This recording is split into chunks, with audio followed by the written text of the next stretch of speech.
화제가 된 사건, 사고 소식 짚어보는 아침의 이슈 시간입니다. 네, 조기현 변호사, 강전의 변호사와 함께 자세한 이야기 나눠보도록 하겠습니다. 안녕하세요. 안녕하세요.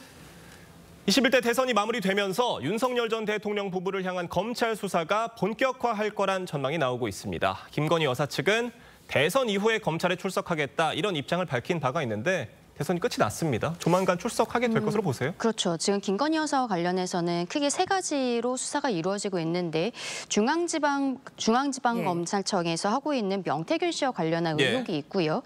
그리고 서울고검에서 도이치모터스 사건과 관련해서 지금 재수사를 진행하고 있습니다. 남부지검에서는 건진법사와 관련한 사건들을 수사를 하고 있는 상황인데 말씀하신 소환에 대해서는 중앙지검 명태균 사건에서 이미 소환 요청을 했었고 근데 여기에 대해서 김건희 여사 측에서는 불출석 사유서를 제출했었는데 그때 대선을 코앞에 두고 있고 본인이 출석을 하게 됐을 때 이게 대선에 영향을 줄 수 있다라는 형태로 불출석 사유서가 제출된 것으로 지금 알려지고 있는데요. 말씀하신 것처럼 결과적으로는 대선이 이미 끝났기 때문에 본격적으로 소환 조사가 이루어질 것으로 생각을 합니다. 네, 검찰청에서는 일단은 김건희 여사가 계속 소환에 불응한다며 강제 수사까지 검토할 수 있다라는 입장인 것으로 전해졌거든요. 강제 소환 조사, 강제 수사까지 벌어진다면 김건희 여사 측 입장에서는 좀 불리한 거 아닌가라는 생각 드는데 어떻게 보세요? 당연하죠. 그럴 수밖에 없는데요. 사실은 지난 대선 기간 중에 대선에 영향을 줄 수 있다는 이유로 불출석한 것 자체가 이게 허용될 수 없는 겁니다. 검찰이 이제 왜 그런 조치를 취했는지는 모르겠는데요. 김건희 씨는 4월 4일 날 파면된 이후에 그냥 자연인 신분입니다. 그 혐의 사실이나 수사도 이미 세계 검찰청에서 수사를 받고 있고요. 이거를 본인이 어떤 특권 의식에서 이런 주장을 하고 있는지는 모르겠지만 어쨌든 대선 기간 이후로는 미뤄진 사건임에도 불구하고 또 불출석을 한다고 하면 강제 수사의 절차에 갈 수밖에 없고요. 더군다나 검찰도 이제 더 이상 김건희 씨에 대해서 예외나 특권을 준다는 인상을 줄 경우에 검찰에 대한 비판이 쏟아질 수밖에 없기 때문에 이번에 이 소환 통보를 하고 자진 출석하지 않으면 즉각적인 강제 수사 절차에 나서지 않을까 예상합니다. 이번에 출석하지 않으면 두 번째 불출석하게 되는 상황이잖아요. 그렇게 된다면 그러니까 이번에 김건희 여사가 어떤 자진 출석을 하게 될 가능성에 대해서는 좀 어떻게 보십니까?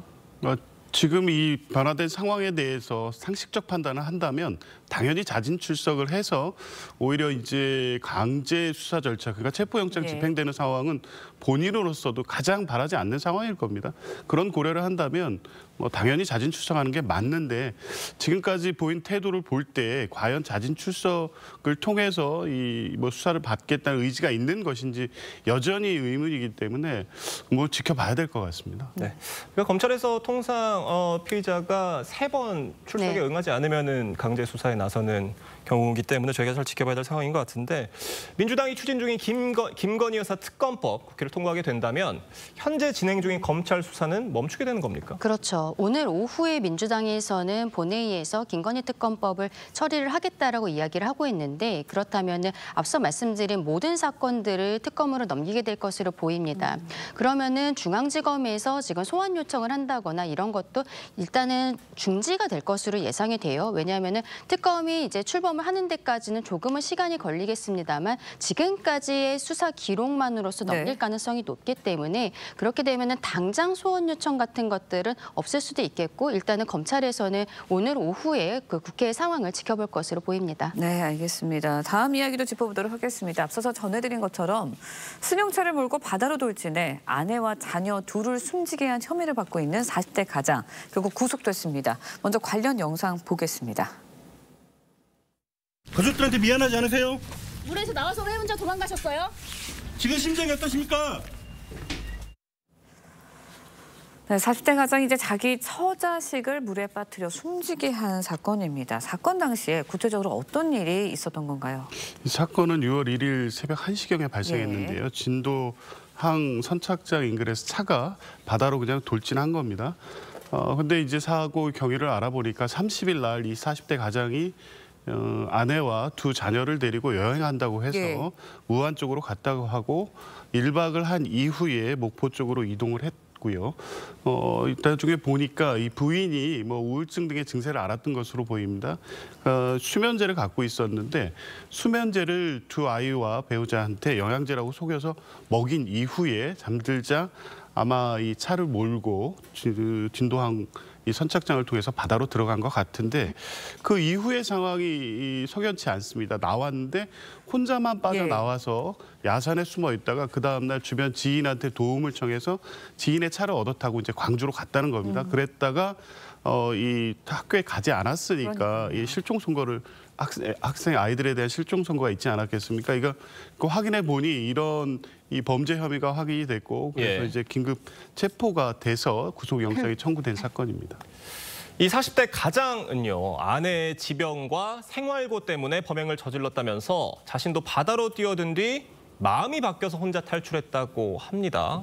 이 가족들을 구하기 위해 구조 요청은 하지 않았다고 하는데 어떻게 보세요? 그렇죠. 지인의 차를 이용을 해서 본인은 도주를 하였는데 도주 과정에서 112나 119에 전혀 신고를 하지 않았던 것도 지금 수사 과정에서 좀 밝혀야 되는 부분으로 보입니다. 일단은 본인은 배우자의 정신질환 그리고 본인 스스로의 채무가 너무 과다해서 생활고 때문에 이러한 일들을 벌이게 되었다라고 이야기한 것으로 알려지고 있는데요. 네. 실제로 건설 현장에서 일용직으로 근무를 하고 있는데 빚이 현재 한 1억 6천만 원 있는 것으로 수사기관에서는 확인을 했다라고 합니다. 그리고 그 약을 준 것도 배우자 같은 경우에는 한 알, 그리고 아들들에게는 수면제를 4알씩 줬다고 해요. 근데 본인도 열알을 먹었다라고 이야기를 하고 있습니다만 본인은 어쨌든 도주를 한 과정들이 있고 그때 잠이 들었다라거나 이런 것들은 지금 밝혀지지 않았기 때문에 이런 것들은 추후에 약물 조사를 할 것으로 알려지고 있습니다. 네, 수사를 통해서 더 많이 부분이 밝혀져야 할 텐데 일단은 경찰에서 40대 가정이 보험금 노린 것 아닌지 이 부분도 수사를 하는 것 같아요. 그러니까 실제 자살을 하려고 했다고 이 40대 가정 본인은 밝히고 있지만 이 혼자 빠져나온 경위라든가 여러 가지를 보면 의심스러운 정황들이 여러 가지가 있습니다. 실제 탈출을 위해서 준비하거나 사전에 계획한 게 아닌가라는 의심을 받을 수밖에 없고요. 창문을 열어서 이제 물이 들어오게 한 다음에 문을 열 수 있는 조치까지 미리 취한 걸 보면 다른 범행의 동기가 있지 않은지 의심을 할 수밖에 없는 상황입니다.